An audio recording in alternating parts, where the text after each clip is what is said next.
Boa noite, irmãos. Aqueles que arriscaram durante muitos domingos, perguntando se eu iria pregar naquele domingo, chegou o dia, finalmente.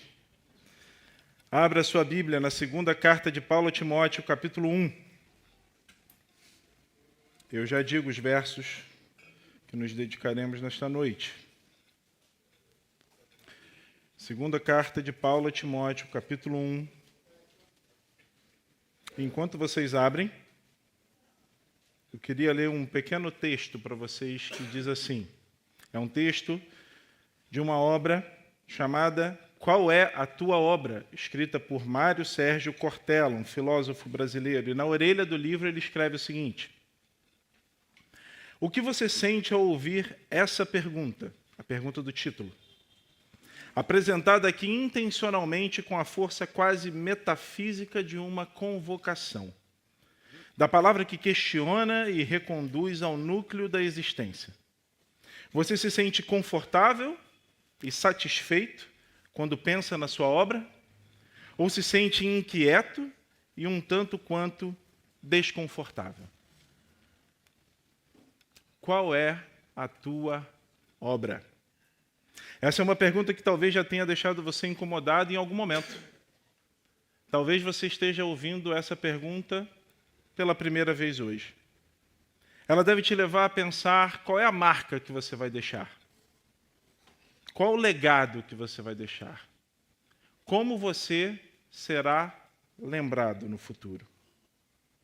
A segunda carta de Paulo a Timóteo contém as últimas palavras de Paulo registradas no cânon das Escrituras.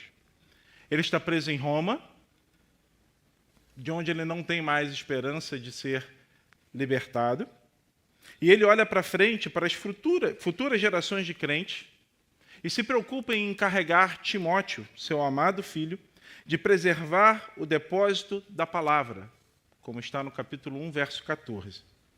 E esse tesouro deve ser entregue a outros guardiões fiéis que o transmitirão a futuras gerações, as gerações seguintes. Então essa carta ela nos ajuda a ver a tarefa, a preciosa tarefa e a missão da igreja até a volta de Cristo.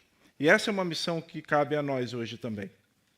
E se você já leu as Escrituras, as cartas de Paulo, você vai ver que o ministério de Paulo foi marcado por algumas decepções avassaladoras. Mas também foi marcado por muitos momentos de alegria, muitos momentos de triunfo. Há vários exemplos em suas cartas em que ele escreve sobre aquelas pessoas que estiveram lado a lado com ele nas trincheiras durante a sua jornada. Homens e mulheres que cuidaram dele quando a vida e o ministério se tornaram bastante difíceis. E é nesse contexto complexo e de urgência da missão que nós vamos ler hoje e expor o texto de 2 a Timóteo, capítulo 1, versos 15 a 18. Da mesma forma que pela manhã o pastor Jonatas falou da pregação boneco de palito, e a minha já estava pronta quando ele usou o exemplo, então só estou fazendo uso da mesma palavra que ele trouxe. Serão 3 pontos que nós veremos nesses versículos que leremos aqui. A primeira parte é a mais longa, então quando acabarmos a primeira parte, estamos chegando no final, não fiquem preocupados, porque as 2 últimas serão mais fininhas. E nós veremos o registro sobre Onesíforo, esse nome esquisito,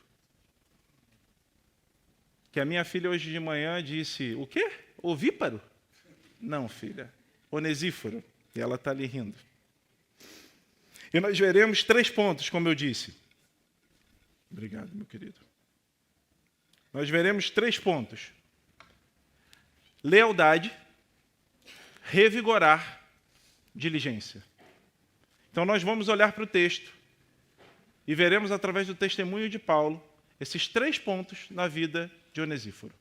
Lealdade, revigorar, diligência. E nós veremos ainda que essas características se manifestam na vida de Onesíforo a partir da vida de Cristo, o servo por excelência. E a minha expectativa e oração é que nós saímos daqui esta noite encorajados a sermos como Onesíforo na vida dos nossos irmãos. Diz assim o texto, versículo 15.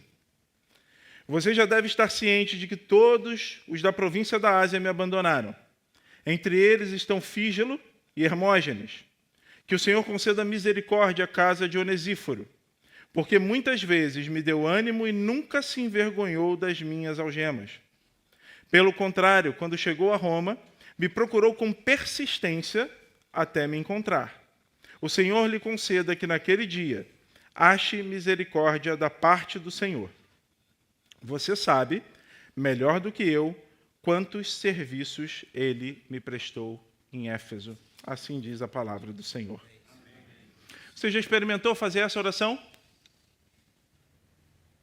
Senhor, faça de mim um servo leal, revigorante para os meus irmãos e diligente na causa de Cristo? Extrapolando aqui, talvez a gente possa imaginar que talvez essa fosse a oração de Onesíforo, porque esses eram os frutos demonstrados em sua vida, na sua carta. Na carta escrita, no registro feito por Paulo, na segunda carta a Timóteo. E hoje pela manhã, no mesmo momento que eu falava com as crianças sobre o que seria a pregação, eu comentei com elas que Onesíforo é citado apenas 2 vezes nas Escrituras. As 2 na segunda carta de Paulo a Timóteo. Aqui, onde lemos, e no capítulo 4, no final. E a Bubu fez a seguinte pergunta: só 2 vezes? O que a gente pode aprender com ele? E nós veremos que coisas preciosas nós poderemos aprender com a vida de Onesíforo. E como a maioria dos heróis anônimos, nós não sabemos muito sobre ele. Nós sabemos apenas o que está registrado nas Escrituras. Mas o que foi registrado coloca como modelo a ser seguido pelos crentes. Onesíforo é um nome grego, o que indica que ele era provavelmente um gentio. E o seu nome significa que traz lucro, útil ou prestativo. E vocês verão ao final que faz muito sentido o seu nome. Nós não sabemos de nenhum livro que ele tenha escrito, de nenhuma grande reforma que ele tenha conduzido, de nenhuma doação que ele tenha feito à igreja daquela época. Mas Paulo faz um registro poderoso sobre a vida deste homem. Onesíforo foi um servo leal, revigorante e diligente na causa de Cristo. Então vamos ao primeiro ponto, lealdade. E esse é um atributo que a gente ouve pouco hoje em dia. E que talvez pensemos pouco sobre ele igualmente. Mas até que você precise de alguém que seja leal a você. E isso vai fazer toda a diferença. Eu trabalho em uma empresa que a gente tem muita dificuldade para contratar as pessoas. Aparecem muitas pessoas boas tecnicamente, mas que você vai olhar para o seu caráter, para o seu compromisso, e eles ficam muito aquém. E eu costumo dizer que eu prefiro contratar aquelas pessoas que querem, que se mostram interessadas, esforçadas, pessoas em quem você vai poder confiar ao longo da jornada, contratar essas pessoas e ensinar a eles a parte técnica. Porque é difícil você ensinar alguém a querer, a alguém que você possa confiar. Mas a parte técnica é mais simples. E na história há registro de homens que, diferente de Onesíforo, foram marcados pela traição. Talvez vocês nunca tenham ouvido falar de Benedict Arnold. Se a gente fosse americano, talvez, porque ele é considerado, até determinado momento da história, um grande herói da história americana. Ele foi um valente soldado que lutou ao lado da Revolução Americana, ajudou a capturar o Forte Ticonderoga, em 1775. Ele foi fundamental na virada da Batalha de Saratoga, em 1777. Mas, e é por isso que ele é lembrado, em 1780 ele troca de lado. E ele passa a lutar ao lado dos ingleses. E numa cidade nos Estados Unidos, há um monumento, na cidade de Connecticut. E esse monumento tem uma placa E eu vou ler o que está escrito na placa. Este monumento foi erguido sob o patrocínio do estado de Connecticut, em 1830, no 55º ano da independência dos Estados Unidos, em memória dos bravos patriotas que morreram no massacre de Fort Griswold, próximo a este local, em 6 de setembro de 1771. Quando os britânicos, sob o comando do traidor Benedict Arnold, queimaram as cidades de New London e Groton, espalhando desolação e miséria por toda esta região. E quando você vê o que foi escrito sobre Benedict Arnold, e a gente volta para o texto das Escrituras, a gente vê que o que é dito de Onesíforo é totalmente diferente. É exatamente o oposto. Paulo diz, no verso 15, que todos os que estão na Ásia haviam abandonado o apóstolo. Todos eles. Ele está escrevendo para Timóteo, e ele vai mencionar alguns que foram para outras frentes, servir aos propósitos do Evangelho, mas o fato é que houve uma deserção em grande escala. Pessoas que Paulo esperava encontrar ao seu lado não estavam mais ali. E se nós formos ao capítulo 4, você vai ter uma ideia disso ao olhar os versos 9 a 16, e eu leio um trecho para vocês, eu peço que vocês apenas ouçam. Empenhe-se por vir até aqui o mais depressa possível, ele fala a Timóteo, porque Demas, tendo amado o presente século, me abandonou, e se foi para Tessalônica. Crescente foi para a Galácia, Tito para a Dalmácia, somente Lucas está comigo. Encontre Marcos e traga-o junto com você, pois me é útil para o ministério. Quanto a Tíquico, mandei-o para Éfeso. Quando você vier, traga a capa que deixei em Troade, na casa de Carpo. Traga também os livros, especialmente os pergaminhos. Alexandre o ferreiro me causou muitos males. O Senhor dará retribuição de acordo com o que ele fez. Tome cuidado com ele também você, porque resistiu fortemente às nossas palavras. Na minha primeira defesa, ninguém foi a meu favor. Todos me abandonaram. Que isto não lhes seja posto na conta. E apesar deste relato, Paulo faz questão de contrastar o abandono de alguns irmãos frente à lealdade de outros. O coração de Paulo não fica amargurado pelo abandono. E é por isso que ele é capaz de declarar que, para mim, o viver é Cristo e o morrer é lucro.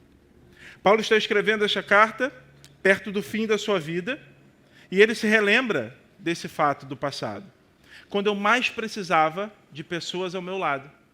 Quando eu mais precisava de crentes fiéis que caminhassem comigo. Quando eu mais precisava daqueles que estavam na batalha, meus irmãos de armas ao meu lado, enfrentando o meu julgamento, ninguém estava ali. E a gente pode, talvez, usar a nossa imaginação. Paulo enfrentando essas acusações e o juiz do caso se apresenta para ele, e naquela sala ele fala: há alguém aqui que quer falar a favor de Paulo. Há alguém aqui que quer se manifestar em defesa de Paulo. E Paulo diz que a sala ficou em silêncio, porque ninguém se levanta a seu favor. Não havia ninguém lá, todos haviam ido embora. E é possível que esses desertores estivessem com medo. Com medo de estarem associados a um criminoso. Com medo de estarem associados a alguém que havia sido preso. Com medo de se declarar abertamente estar ao lado do Evangelho. E é por isso que Paulo inicia a carta, a segunda carta a Timóteo, com uma exortação para que eles não se envergonhassem. Diz assim os versos 7 e 8. Porque Deus não nos deu espírito de covardia, mas de poder, de amor e de moderação. Portanto, não se envergonhe do testemunho do nosso Senhor, nem do seu prisioneiro, que sou eu. Pelo contrário, participe comigo dos sofrimentos a favor do Evangelho, segundo o poder de Deus. Nós vimos os nomes de Demas e de Alexandre, o latoeiro, lá no capítulo 4. O capítulo 1 fala o nome de mais duas pessoas, Fígelo e Hermógenes. Nomes que em algum momento caminharam com Paulo, mas que agora trazem grande dano ao apóstolo, mas não apenas a ele, e também à igreja. E Paulo cita-os nominalmente para que eles tivessem cuidado com esses homens. Eles precisavam ser nomeados, porque foram covardes e abandonaram Paulo. A primeira característica mencionada em Apocalipse 21, sobre aqueles que estão fora dos portões da Nova Jerusalém, é a covardia. Quanto, porém, aos covardes, aos incrédulos, aos abomináveis, aos assassinos, aos imorais, aos feiticeiros, aos idólatras e a todos os mentirosos, a parte que lhes cabe será no lago que está queimando com fogo e enxofre, a saber, a segunda morte. Eu li Apocalipse 21, verso 8. E você não deve considerar que eu estou aqui me referindo a episódios como os que você tem a oportunidade de compartilhar o Evangelho com alguém, e eventualmente você não compartilha naquele momento por qualquer motivo, e é bom que você compartilhe o Evangelho, é necessário que você compartilhe o Evangelho, mas estamos tratando aqui daquelas pessoas que no momento de crise, no momento em que todos os cristãos precisam ser considerados, precisam ser contados, ele deserta, ele abandona as fileiras e prejudica o seu irmão, ele prejudica a igreja. Muitas vezes os cristãos conhecem o que é certo. Muitas vezes os cristãos acreditam nas coisas certas. Mas muitas vezes eles se recusam a tomar posição. Abandonam as pessoas quando os tempos são difíceis. Desistem da causa quando a oposição é feroz. Acovardam-se e deixam seus irmãos porque talvez a sua reputação esteja em jogo. E aí talvez a gente pense que essa não seja a nossa realidade. E eu faço menção ao que o pastor Jonathan já fez menção hoje pela manhã, a irmãos nossos que foram assassinados porque criam na mesma Bíblia que cremos os que estamos aqui. E o que faríamos nós se lá estivéssemos? Nos colocaríamos ao lado desses irmãos? Ou nos acovardaríamos e sairíamos dali?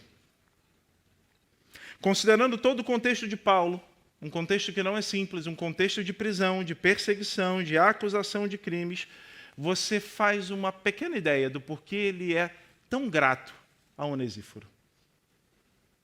Porque pensa você, tenta se colocar na situação de Paulo. Tudo que você gostaria de ter era um irmão caminhando ao seu lado. Tudo que você gostaria de ter era um irmão com você nessa hora difícil. E eu refaço a pergunta, meus irmãos. Como nós queremos ser lembrados? Como nós queremos que seja o nosso legado? Repetindo a pergunta do livro que eu falei no início.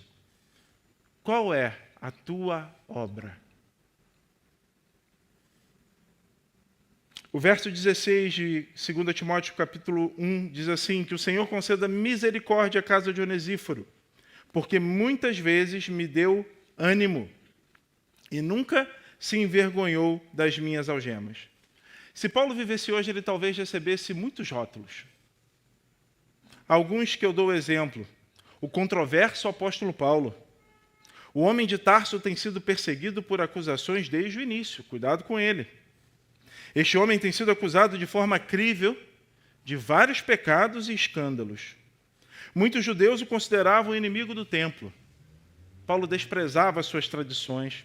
Os romanos o consideravam um agitador, um bem-estar, uma ameaça ao bem-estar do império estabelecido. E se nós fôssemos transportados para aquele contexto, talvez nós estivéssemos dispostos a falar com Paulo no privado. Paulo, estou orando por você. Ou quem sabe uma mensagem de texto. Só queria que você soubesse que estamos todos juntos contigo na causa. Mas a pergunta que a gente deve se fazer é até que ponto vai a nossa lealdade? Será que a nossa lealdade ela está confinada ao que não nos custa nada? Será que a nossa lealdade Está confinada a não nos desgastarmos com a situação ou até onde não nos expõe? Eu não sei se você conhece o contexto de uma prisão dos tempos antigos, principalmente uma prisão romana. Se você acha que as prisões de hoje em dia são ruins, a prisão romana era bem pior. Historiadores dizem que a condição de uma prisão romana ela era insalubre. Boa parte delas não tinha incidência de luz do sol. Você tirava completamente a noção da pessoa de dia e de noite. As refeições não eram completas, porque não cabia ao império alimentar um prisioneiro. Então os prisioneiros dependiam de ajuda externa. Alguém que passasse pelos portões e grades para lhes dar comida. E não tinha drone, alguém tinha que ir lá entregar. E para esse alguém ir lá entregar, ele precisava se expor. Ele precisava se expor. Se alguém se importasse com um prisioneiro, se você conhecesse alguém, se você amasse aquela pessoa, ou você ia lá cuidar dela, ou elas morreriam, era assim que funcionava. Ouça o relato de Hebreus 10, versos 32 a 35, e eles vão nos ajudar. Esse relato vai nos ajudar a entender um pouco mais sobre isso. Diz assim: lembrem-se dos dias passados, quando, depois que foram iluminados, vocês sustentaram grande luta e sofrimentos. Em certos momentos, vocês foram transformados em espetáculo, tanto para serem insultados, quanto para serem maltratados. Em outros, vocês se tornaram coparticipantes com aqueles que foram tratados assim. Porque vocês não apenas se compadeceram dos encarcerados, mas também aceitaram com a alegria a expoliação dos seus bens. Porque sabiam que tinham um patrimônio superior e durável. Portanto, não percam a confiança de vocês, porque ela tem grande recompensa. O risco para quem se associasse era esse que está descrito aqui em Hebreus, de ter os seus bens expoliados, de ser associado àquelas pessoas. Os riscos eram concretos, mas ainda assim, Onesíforo foi até lá.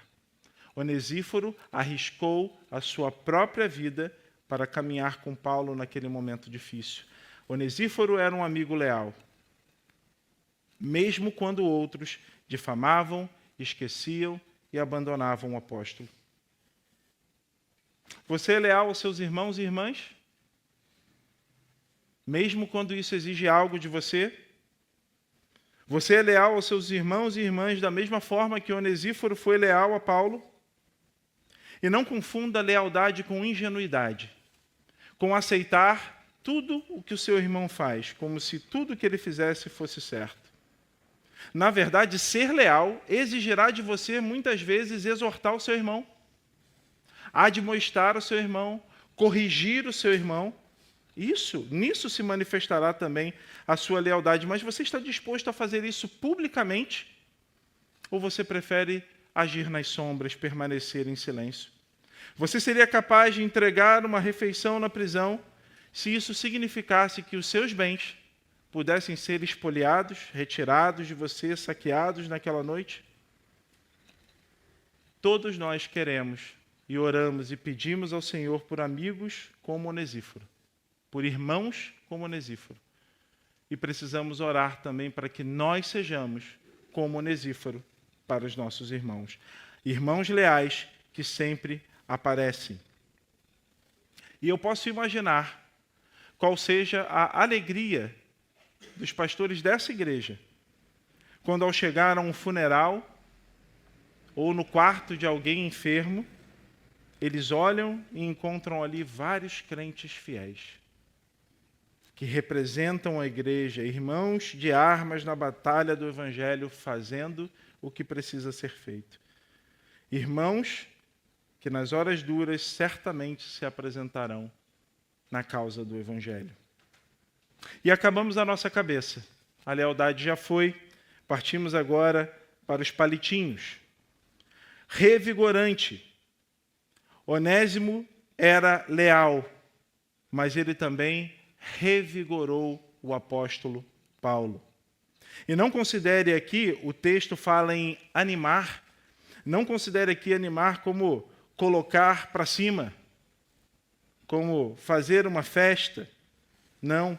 A expressão ânimo aponta para refrescar, recuperar a respiração, recuperar dos efeitos do calor, reviver. Ao encontrar Onésimo, Paulo reviveu. Paulo foi abrandado do calor do dia pela refrescância da presença de Onésimo. Que o Senhor conceda misericórdia de Onesíforo, perdão, que o Senhor conceda misericórdia à casa de Onesíforo, porque muitas vezes me deu ânimo e nunca se envergonhou das minhas algemas. Onesíforo certamente levou alimento para Paulo durante o tempo dele na prisão. Mas a gente não está falando aqui só de alimento físico, a gente está falando de encorajamento espiritual, encorajamento para a caminhada cristã. E a gente deve se fazer uma pergunta, meus irmãos. Nós somos contados entre aqueles que revigoram os nossos irmãos, ou nós somos um depressor na vida dos nossos irmãos? Quem somos nós? Quem temos sido nós? Pessoas que doam ânimo, que fazem quem está ao nosso redor reviver, ou sugamos toda a vida e alegria que há ali? E talvez você logo se coloque com algumas desculpas, como a falta de tempo, porque eu sou muito jovem, porque eu tenho muita idade, porque eu não casei, porque eu casei, e desprezamos as pequenas formas através das quais nós podemos fazer reviver os nossos irmãos, para que eles se recuperem no calor da batalha da vida cristã. Talvez seja entregar apenas um bilhete à mão, escrito para essa pessoa. Talvez seja escrever cartas. E a minha esposa ama escrever e receber cartas, é algo que a alegra, eu sei disso. Estou falando daquelas cartas que ainda existem e são enviadas pelos correios, que ainda coloca selo na carta. Talvez um breve almoço, que você abre espaço na sua agenda ao longo do dia. Talvez um jantar com alguns casais da igreja. Talvez seja você se dispor a ficar com os filhos de algum casal da igreja para que eles possam ter um tempo juntos. Ou mesmo uma conversa com café, panqueca de banana, maçã e mel. Não importa, meus irmãos, mas busque no Senhor formas para que você seja resposta de Deus na vida do seu irmão, trazendo novamente o vigor a ele. Honre os outros acima de si mesmo, confie na graça do Senhor para revigorar até mesmo pessoas difíceis. Há pessoas difíceis em nosso meio, a começar de mim e de você.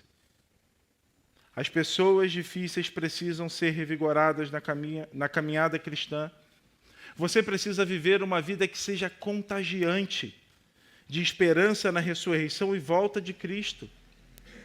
Você precisa ser aquela pessoa que encontra o seu irmão e quando você vai embora, ele diz algo como: nossa, que frescor num dia quente foi encontrar esse irmão e essa irmã.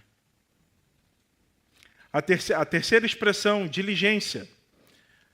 Onesíforo era leal, ele era revigorante e ele era diligente. Pelo contrário, quando chegou a Roma, me procurou com persistência, em outras versões, diligência, dedicação, até me encontrar.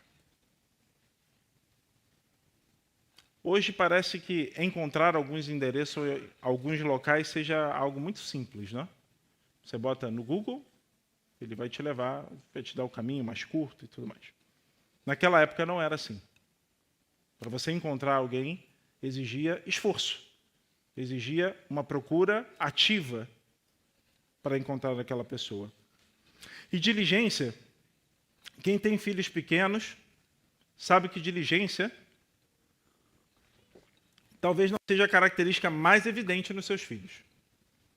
Você fala algo como: vai lá no seu armário e pega a blusa X. 30 segundos depois ele grita de lá: não achei! E aí você fala o seguinte: está aí. Você quer que eu vá procurar? Automaticamente, meus irmãos, a diligência vem sobre o seu filho e ele procura com a atenção que ele deveria desde o primeiro minuto. E 99% das vezes a resposta final é: achei! E o problema está resolvido. Onesíforo chegou a Roma, procurou com diligência até encontrar. Nós não sabemos por que ele foi a Roma, se ele tinha negócios a resolver em Roma. Talvez ele tivesse ido encontrar especificamente Paulo na prisão, mas ele teve que procurar com afinco. Exigiu trabalho, exigiu exposição, exigiu estar frente a frente com alguns perigos e certamente algumas inconveniências.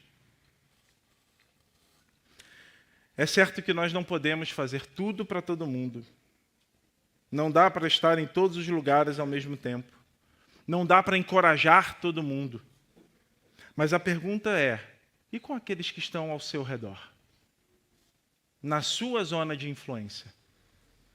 Naqueles que estão atrás de você? Na sua frente? Que você encontra ao longo da semana, mas certamente você encontra todos os domingos. Essas pessoas que precisam que você apareça. Que você se faça presente. Você está procurando achar essas pessoas? Você está com diligência e afinco atento ao que acontece ao seu redor? Ou você torce para que ninguém te incomode? A minha esposa disse ontem para o pastor Jonatas que até um mês atrás, ou 2 talvez, eu era aquele que no final do culto ficava dando tchauzinho para ela e me aproximando da porta até que eu sumia, que era hora de ir embora. E agora mudou, porque ela já está pronta para ir embora e eu ainda estou aqui, conversando com as pessoas, meus irmãos. Isso exige esforço. Isso exige você ir contra, muitas vezes, aquilo que é confortável para você. Certamente para Onesíforo era muito mais tranquilo ser crente onde ele estivesse. Ele não precisava ir até lá, ele não precisava procurar Paulo com diligência, mas foi o que ele fez. Você conhece pessoas na sua vida que largariam tudo, entrariam num carro, num avião e viriam para ficar com você no seu momento de maior necessidade? Você consegue se lembrar de alguém assim? Será que você é a pessoa para quem um casal ligaria se estivesse em dificuldade no seu casamento ou com seus filhos, porque sabem que você se fará presente? A nossa oração precisa ser para que nós sejamos esse tipo de crente, meus irmãos. Você pode até sentir que nesses momentos você não vai saber o que fazer, que você não tem conhecimento teológico aprofundado, ou eloquência na sua oração. Mas o velho ditado é verdadeiro: raramente se lembrarão do que você disse, mas se lembrarão de que você esteve presente. Esteja presente na vida dos seus irmãos. Eles não se lembrarão de uma grande exposição teológica naquele momento difícil, mas eles se lembrarão que você estava lá. Eles se lembrarão que você procurou com persistência estar presente no momento de necessidade. Ser leal, revigorante e diligente são características que podemos observar na vida de Onesíforo e que devemos orar para que sejam frutos observados também em nossa vida. E Paulo, encerrando, afirma no verso 18: o Senhor lhe conceda que naquele dia ache misericórdia da parte do Senhor. Você sabe melhor do que eu quantos serviços ele, Onesíforo, me prestou em Éfeso. Martin Lloyd Jones afirma que a misericórdia realmente aponta para um senso de compaixão, de parceria com o desejo de aliviar os sofrimentos de alguém. Paulo era incapaz de saldar o seu débito para com Onesíforo. Paulo estava preso. Paulo tinha certeza que ele não escaparia dali com vida. Então, ele ora ao Senhor. Ele revela toda a sua gratidão, transferindo para Deus o poder de recompensar Onesíforo pelo seu serviço à Igreja de Cristo ao estar lado a lado com Paulo. O mesmo Martin Lloyd Jones vai dizer que, se referindo ao texto de Mateus 5, 7, as bem-aventuranças no Sermão do Monte, que os irmãos tiveram a oportunidade de acompanhar nos estudos de terça-feira, Mateus 5, 7 diz: bem-aventurados os misericordiosos, porque alcançarão misericórdia. E Martin Lloyd Jones diz o seguinte: esse é um teste para cada um de nós quanto a toda a nossa posição e profissão de fé. Nas bem-aventuranças, Jesus vai retratar e delinear o crente e o caráter do crente. Como reagimos às provas da vida cristã? Como nós reagimos, irmãos? Às provas da vida cristã. Como nós nos posicionamos? Tem um ditado que diz que você conhece o caráter de alguém, conhecendo quem ele é quando ninguém está olhando. Mas uma definição mais adequada é dizer que caráter é tudo que as pessoas não se surpreendem em ver você fazendo. Caráter é tudo o que as pessoas não se surpreendem em ver você fazendo. Talvez Paulo nem tivesse ficado surpreso quando ele vê Onesíforo em Roma. Onesíforo aparece e aquilo era tão condizente com a sua vida, com a sua reputação, com o seu caráter cristão, que quando anunciam a Paulo que Onesíforo está ali, eu me permito imaginar que Paulo tenha dito o seguinte: eu sabia que você viria. Todos os outros poderiam falhar, mas eu sabia que você estaria aqui presente. Irmãos, que você conhece a reputação, que você conhece a constância e sabe o que esperar deles, meus irmãos. Que nós sejamos assim. E a essa altura você já deve saber que Onesíforo era alguém que amava a Cristo. E por isso, ele se deu, amou e se arriscou por Paulo e outros discípulos de Cristo. Olhar para Cristo movia Onesíforo a ser um servo leal. Afinal, Cristo não se envergonhou de nós. Hebreus 2, versos 11 a 12 diz assim: pois tanto o que santifica como os que são santificados, todos vêm de um só. É por isso que Jesus não se envergonha de chamá-los de irmãos, dizendo: a meus irmãos declarei o teu nome, no meio da congregação eu te louvarei. Cristo teria muitos motivos para se envergonhar. Cristo teria muitos motivos de imaginar o sofrimento que isso acarretaria a ele, toda a perseguição, a zombaria, o escárnio, o desprezo. Ser crucificado debaixo de falsas acusações e diante de um julgamento fraudulento, ele tinha todos os motivos para se envergonhar. Mas Onesíforo também tinha um modelo perfeito quanto a uma busca diligente. O texto de Mateus 18, 14 diz assim: porque o Filho do Homem veio salvar o que estava perdido. O que vocês acham? Se um homem tiver 100 ovelhas e uma delas se desgarrar, não deixará ele nos montes as 99, indo procurar a que se desgarrou? E se consegue encontrá-la, em verdade lhes digo que ficará mais alegre por causa desta do que pelas 99 que não se desgarraram. Assim, não é da vontade do Pai de vocês que está nos céus que se perca um só desses pequeninos. Cristo nos encontrou quando estávamos mortos em nossos delitos e pecados. Éramos completamente dependentes de sua misericórdia, graça e iniciativa. E é aí que Deus prova o seu próprio amor para conosco, como diz o texto de Romanos 5, verso 8, pelo fato de Cristo ter morrido por nós, quando ainda éramos pecadores. Quando éramos escravos do pecado, quando merecíamos de fato o seu castigo, ele veio, nos procurou, nos encontrou, morreu por nós e nos deu vida. Mas ele não apenas nos deu vida, como se isso fosse pouco. Mas ele não apenas nos deu vida, mas sabendo que a peregrinação apresentará momentos de dor e sofrimento, ele é a própria brisa que nos revigora diariamente. Venham a mim todos vocês que estão cansados e sobrecarregados, e eu os aliviarei.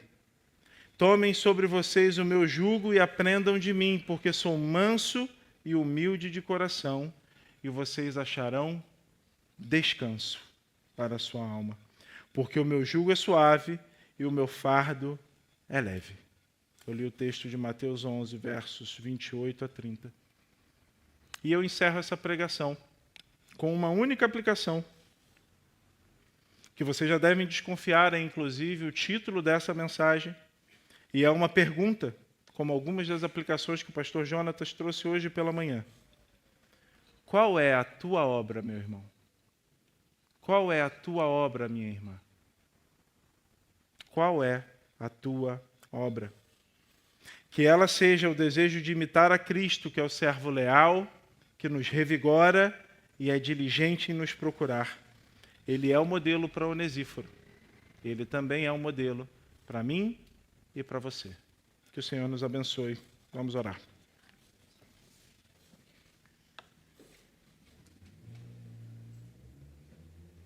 Pai querido, nós te agradecemos porque o Senhor Jesus de fato nos buscou e nos encontrou. Morreu por nós, nos salvou e agora vive para sempre para interceder por nós.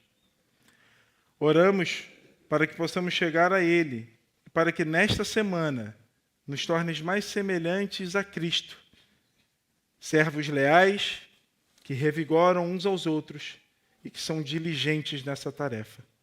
Em nome de Jesus nós oramos. Amém.